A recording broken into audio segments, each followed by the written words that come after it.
This podcast was recorded before recent federal policy changes impacted many of the programs discussed and may not reflect the most current information. Welcome to How to Not Kill Your Community, a podcast from the Delaware Community Foundation. In each episode, we interview experts to explore the choices we make as Delawareans, how we spend our taxes, steward our land, build housing, and how those choices impact the places we call home. What happens if we neglect our libraries, turn away newcomers, let philanthropy fade? Most importantly, how do we not kill our communities? I'm Stuart Comstock-Gay, President and CEO of the DCF. Thank you for listening. All right, welcome back to How Not to Kill Your Community. I'm Stuart Comstock-Gay, so thrilled to have my friend Margie López Waite with me. I'm going to say a word about Margie, who she is, for those who don't know, because Margie's everywhere. And then we'll get into the discussion about how to kill our community or not kill our community. So Margie López Waite is the CEO and co-founder of ASPIRA Delaware, the organization that created the state's first dual language charter school, and another one coming. Yes. She transitioned to education after 16 years at MBNA, Bank of America. I love that when people have these big career shifts. It's a very interesting thing. Earned her master's degree in secondary education and school leadership from Wilmington University. Serves on several boards, including the Delaware Charter School Network, Community Education Building, Rodel, and the Delaware Community Foundation. Margie resides in Delaware with her husband, Wally Waite Jr., and their two sons, Quincy and Isaiah. Welcome, Margie. Thank you. So, as you know, the theme of this podcast is exploring ways the decisions we make about what we do, how we spend money, how we spend our time, how they can, if done one way or another, could kill our community or participate in killing. It's a little tongue-in-cheek, but it's a way for us to explore these issues.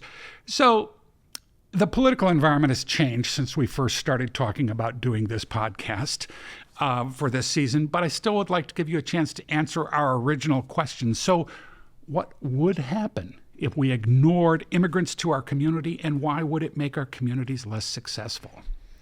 It would really bring so many industries to a halt. When you think about the workforce that we have and the contribution that immigrants have made to our current and our past economy, it would definitely bring things to a halt. And I think that, there's been organizations out there that have tried to help people feel that pinch. Unfortunately, those efforts have not been well executed. But I think it would be good for us just to think about, if immigrants chose not to come to work one day, how would that impact our daily lives? It would impact how we go about our businesses, but also we're service. When we receive services, whether it's going to restaurants, whether it's going to different companies, shopping, the impact that would have as well. And I think it's important that we realize that immigrants are really part of the fabric of our communities, and we need them to be part of the workforce in order for our daily lives to continue as they are. But some would say, though, that the immigrants are just squeezing out people who are already here from those jobs.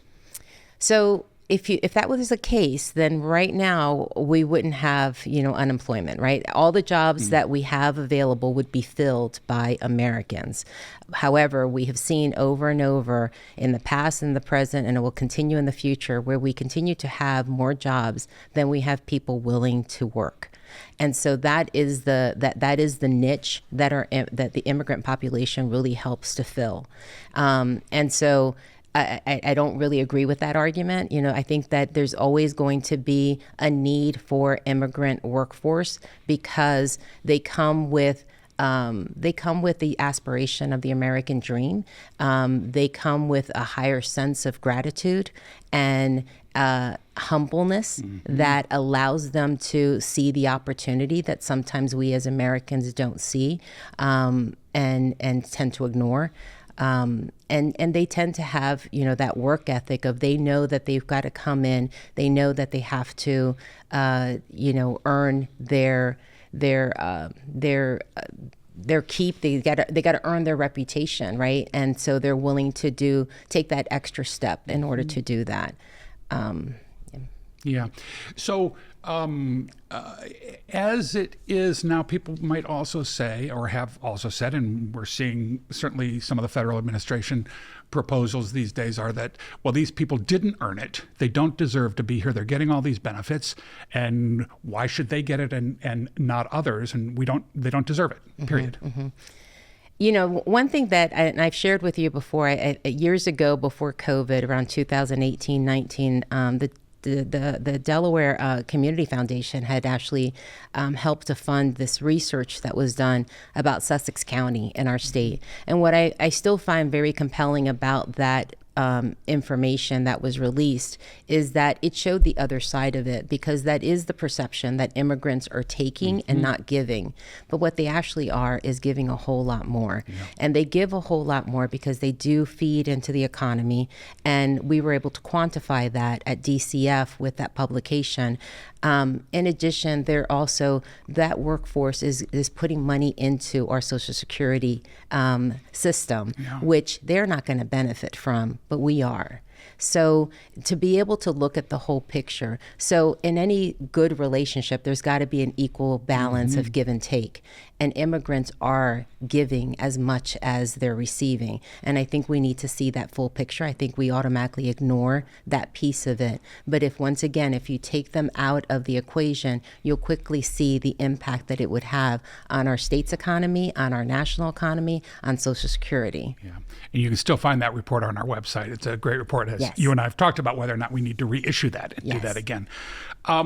So people also, we should be clear to talk. There are what we'll call documented immigration and undocumented immigration. Right now, we're squeezing all of it. Yes. And making it harder for everybody.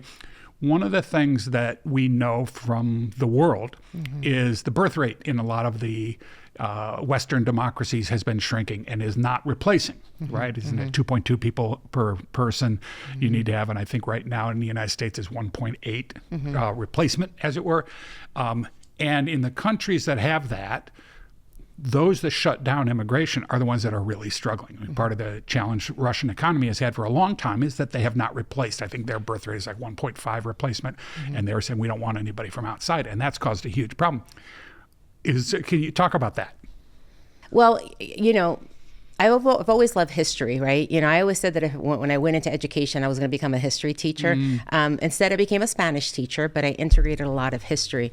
One of the things about our history that always amazed me, and I shared this information with our students so that they had a better understanding of, I'm speaking of Hispanics specifically now, the difference when we use the term Hispanics, it's a very broad category label, but it includes so many different types of people, right? And different countries.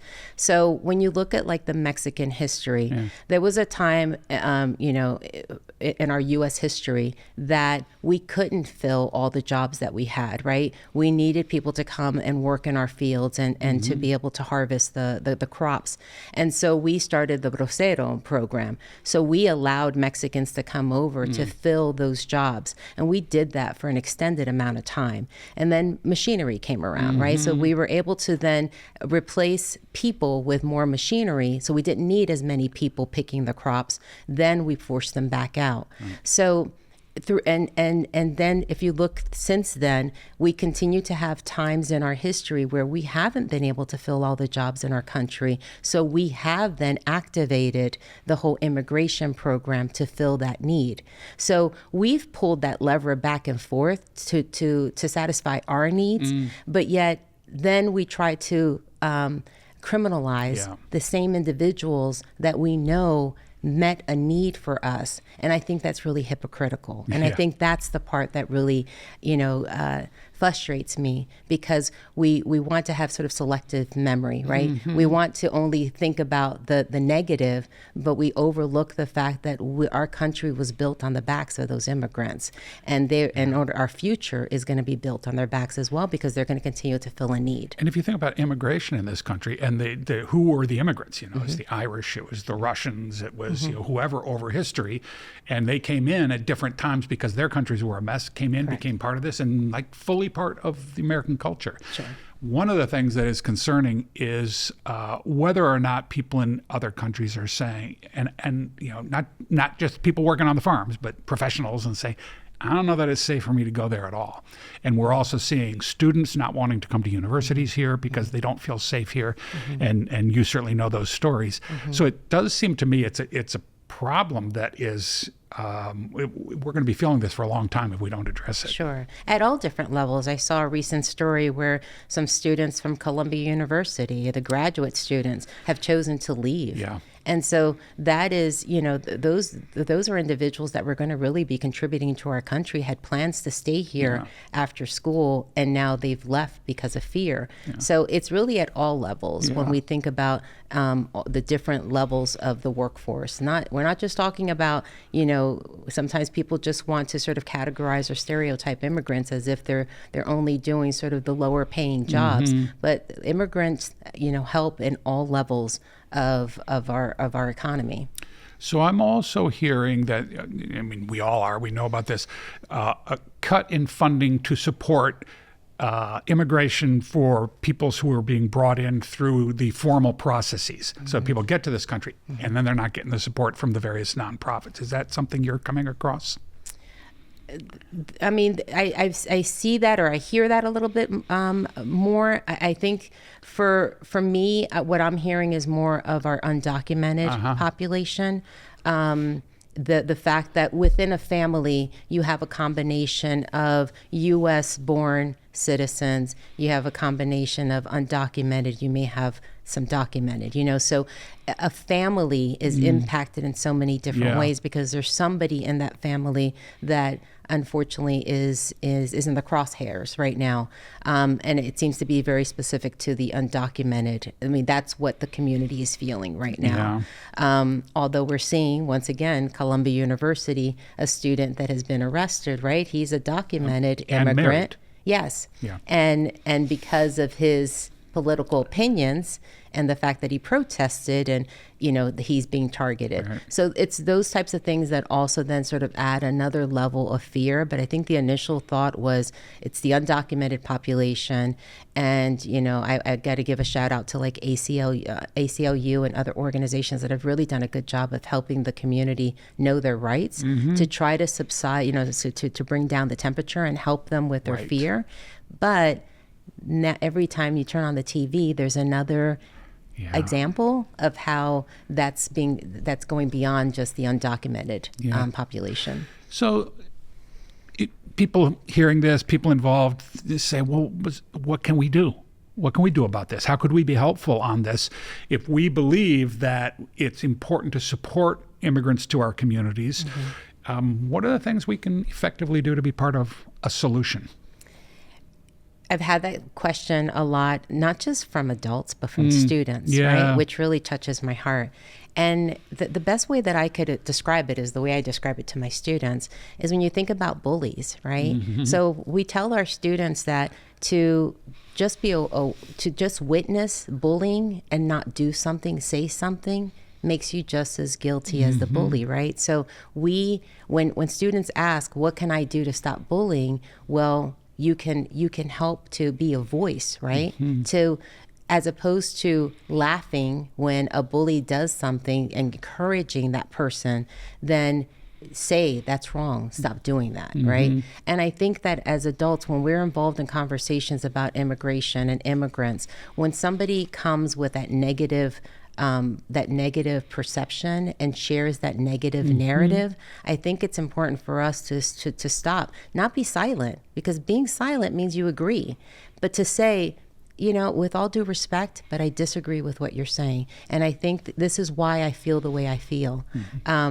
You remember DCF sponsored a great book or study. Remember that? Yes. Monica Guzman. Right. I'll give the name of the book. I never thought of it that way. How to have difficult conversations in dangerously divided times. Exactly. But a lot of what I learned in that book, and that was great that we got the opportunity to talk to the author as well, is she was talking about a specific incident and specific situation, like with her and her parents. But you can really take that same lesson to every tough conversation like immigration. People are going to have different opinions. And I think it's important that you engage in a conversation to say, why do you feel the way you feel? Let me now share with you why I feel the way I feel. But adding that humanity piece to it, because a lot of times when people have this negative perception and you start then talking about the humanity part, when you start sharing some personal testimonies, because that's the thing, is that you start asking them, who do you have in your circle of friends or community that are immigrants? Oh, well, I don't, right? So then they're basing their perception based on what they hear, but they don't have any personal connection. When you have a personal connection, I think it's hard for you to demonize a group of people, right? Yeah. And that's where stereotypes and racism come from.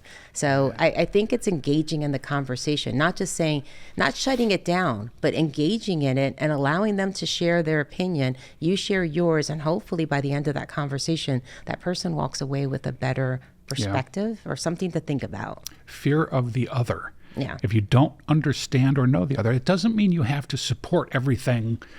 I don't have to support everything you believe in, but if I know you, I'm going to hear it differently than if I don't know you at all. And I could just say, well, look, I think that she's got horns.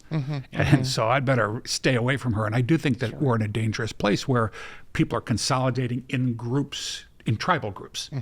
And everybody's doing it, right? It's not just people who oppose immigration. It's, I assume, immigrants as well have some of that. Like, I don't know that person, therefore I'm fearful. And therefore I should oppose them all the way through. It's very troubling. So I want a slightly different thing. 73% of Delaware's Hispanic population are U.S. born, right? Which are still citizens, in spite of some efforts otherwise. So how have the needs of Delaware's Hispanic community changed over time because of that? Well, I think that with that large percentage of Hispanics being U.S. born, right? I think that what you're finding is that they feel more empowered to be more vocal and more active and engaged in their communities. And I think that's one of the things that as Hispanics, we have, that's been sort of like our call to action, is that we must be the voice for those that don't have a voice, right? And that tends to be the immigrant population, because they can't afford to be on the radar. They can't afford to have a target on their back. So they are silently, unfortunately, suffering. And it's for those of us as a Puerto Rican who's a U.S. citizen, it's my job and our job to then be a voice. So we actually have to take an even stronger stance. We have to even be louder in our advocacy, because we know that there's a portion of our community that can't speak for themselves. So as that percentage gets higher, I think that you're going to see more and more advocacy around Hispanics. And I think that's just really important, because, the squeaky wheel always gets, the oil. And so I think that you've seen that in the Black African American community, where they've been able to organize and they've been able to make really good strides in civil rights and equality. And then the Hispanic community tends to sort of be separate from that, because once again, they're not speaking up as much. But it's also because of that percentage. So I'm glad that that percentage is continuing to increase. But even if it doesn't, it still is a message to those of us that have a voice to continue to not just use it for our own good, but for the good of the entire community. And importantly, Puerto Rico is part of the U.S. Correct. Not everybody understands that, but that's absolutely true. So, Margie, I tend to be an optimistic person. And as you know, at the Community Foundation, we focus on what we can do here in Delaware on the ground to make our community stronger and healthier and all these different things. But we are in a very fraught time around a lot of these issues. So I'm expecting that over the next I don't know how many years, things are going to evolve to a different place. But it still means there's a lot to deal with right now. And we can't ignore the immediacy for the long-term goals. If you say we can kill our community by ignoring immigration and ignoring immigrants, what hope would you give people who are in the immigrant community and the rest of us who are not, who see that as part of our positive future? I'm encouraged by what we've seen recently. You mentioned at the beginning of my intro, we recently got approved to open up a school in Georgetown. And for we as Delawareans, we know that we have different communities throughout our 3 counties. And Georgetown is definitely a community that is very much represented by the immigrant population. What we've seen through that process is that people have rallied around this idea of opening up this dual language school in Georgetown because they see it as an opportunity to bring the community together. That really makes me optimistic as well, because it's not just the Hispanic community, but it was the Black community, the Haitian community, the white community coming together and saying, we need this school, because a school can actually help to bring a community together like no one else can, right? Politics divides us. Socioeconomic status divides us. Proximity, divides us. But a school, when all of our children are going to school together, that sort of can really help to bring a community together. So I feel that what I see from the immigrant population that I've interacted with in Georgetown specifically is that they are hopeful because they've seen the community rally around them, and and for the school specifically, they see that as if we can start speaking each other's language, then we can actually start to get to know each other, build relationships. And when you build relationships, that is then how we start moving forward, right? And so it's not just about opening up a school, but then the fact that the school is going to help this next generation of students learn English and Spanish together, and the adults as well, then that can sort of, that can be sort of the glue, the gel that sort of brings people together. I think that definitely gives us hope.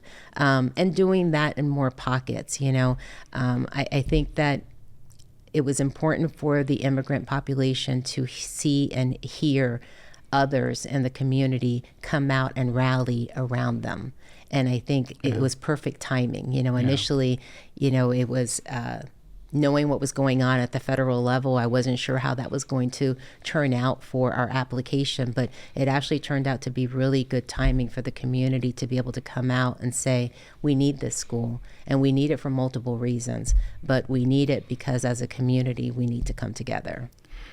And one comment on top of that, which is, Georgetown is a place that has not had a vibrant economy for a while, and they've been looking for identity and how do we rebuild this wonderful community. We had an office there for many years, and we moved recently. But this is the kind of thing that's going to, I believe, help Georgetown thrive more than it has in a while. And a great community, and saying, okay, what's our future? Sure. And the school will be part of that. Sure. So a reason not to ignore the immigration community is future growth, jobs, better culture, better understanding, better lives. And they're our neighbors, We go to school with them, we work with them, we go to church with them. They're our neighbors. Yeah. They're not some stranger. They're here. Thank you, Margie. Margie López Waite. How to Not Kill Your Community is a podcast written and produced by the Delaware Community Foundation. Thank you to our producers at 1440 Film Company in Wilmington. The Delaware Community Foundation, DCF, stands at the intersection of generosity and community transformation. As experts in community need, we guide individuals and organizations to opportunities that impact causes they care about the most. We manage charitable funds, distribute scholarships, advise donors, and grant to nonprofits, providing leadership to cultivate the future of philanthropy in Delaware. Visit us at delcf.org for more information.